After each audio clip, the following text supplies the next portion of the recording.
Hi everyone, এই ভাস্কর। আজকে কথা বলবো বাংলাদেশের মেগাস্টার বা বাংলাদেশের যদি ডন কাউকে বলা যেতে পারে না, ডন ডন ডন সে হচ্ছে কিন্তু মেগাস্টার সাকিব খান। কেন বললাম? সে তুফান থাকতে দেখিয়ে দিয়েছে বস সে কি জিনিস।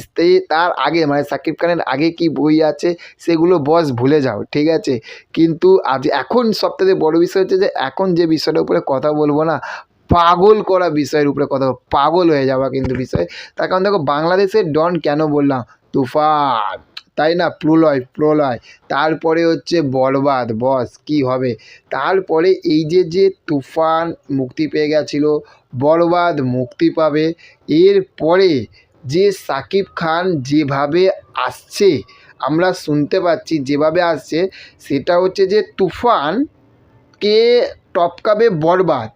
আর তুফান আর বরবাদকে যদি কেউ টপকাতে পারে, সেটাই কিন্তু টপকাবে কিন্তু তাণ্ডব। তার কারণ হচ্ছে যে, আর সাকিব খানকে যদি কেউ মানে লড়াই করে যদি সামনের দিকে এগিয়ে যেতে পারে, সেটা একমাত্র কিন্তু সাকিব খান নিজেই পারবে তাকে নিজেকে বিট করতে। তার কারণ হচ্ছে এখনও পর্যন্ত সাকিব খানকে বিট করা মানে সাকিব খানকে টপকে এগিয়ে যাওয়ার জন্য এখনও পর্যন্ত না কোনো সিনেমা তৈরি আমরা দেখতে পাচ্ছি, না কোনো সুপারস্টার এখনও পর্যন্ত আমাদের চোখে পড়ছে পুরো সাকিব খানের লেভেলে। হ্যাঁ, সাকিব খানের পরে অবশ্যই যার অভিনয় আমার দেখতে ভালো লাগে সেটা হচ্ছে আরফান নিসোর।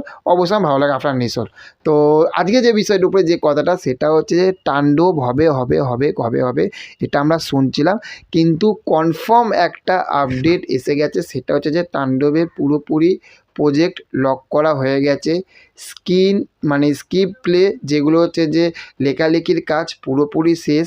এবার সাকিব খানের সঙ্গে তারা বসেছে, মানে রায়ান রাফির টিম পুরো বসেছে, ডিসকাস করছে।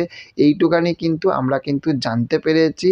তো তাণ্ডব মানে বরবাদের পরেই কিন্তু রিলিজ হওয়ার পরে প্রমোশন এখন হয়েছে। সাকিব খান এই সময়টা পাবে না। তারপরে বরবাদ রিলিজ হবার কিছুদিন পরেই কিন্তু তাণ্ডব কিন্তু বস ফ্লোরে যেতে চলেছে। এবং এটা কিন্তু পুরোপুরি কনফার্ম যে মানে ২ নম্বর ঈদ যেটাকে বলে, মানে এর পরের যে ঈদটা, সেই ঈদে কিন্তু তাণ্ডব কিন্তু রাজ করতে আসছে। মানে সাকিব খান কিন্তু আবারও কিন্তু রাজ করতে আসছে কিন্তু পুরো সারা বিশ্বে এই মানুষটি। তো আমরা সবাই বিশাল এক্সাইটমেন্ট তাণ্ডব নিয়ে। আপনারা কতটা এক্সাইটেড, কতটা সাকিব খানকে আবার আবার আবার এই রকম এক্সাইটেড রূপে দেখার জন্য আপনারা কতটা আগ্রহী, সেটা অবশ্যই কমেন্ট করে জানাবেন। দেখা হচ্ছে পরবর্তী ভিডিওতে। ভালো থাকবেন আপনারা। Okay, thank you, have a nice day, tata, bye by.